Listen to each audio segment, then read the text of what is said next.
Guys, muni part 2. Muni kong tingo guys, tinuod. Nagpahinahiner ako atong tingo guys. Kung ano siya is 85. Matandang, madrasa ang kagalisod ta.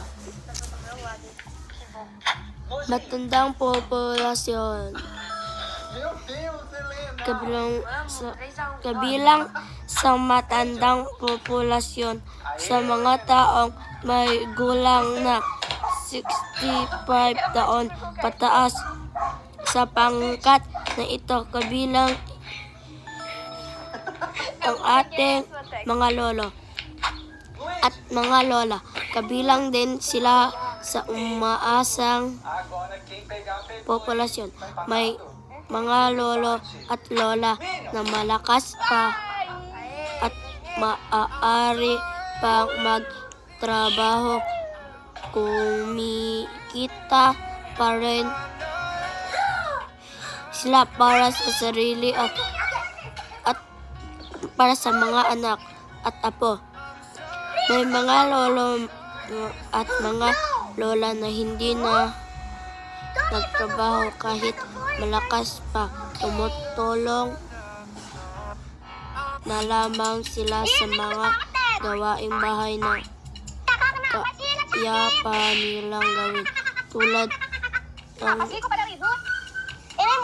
ng pag-aalaga ng mga apo. Next. Dali na kayo guys. Uy. Anong gusto ito guys?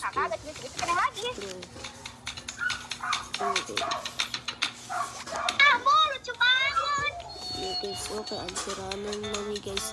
Ang sira na to guys, vlog ko. Nindan ko.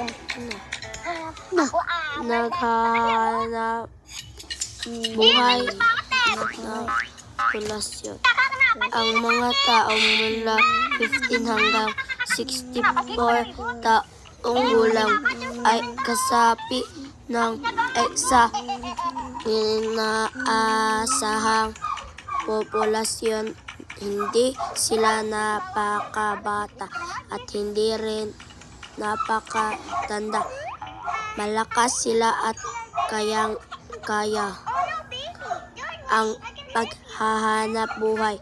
Ang ating mga magulang ay kabilang sa pangkat na ito. Sila ang nagtrabaho para matutusan ang mga pangangailangan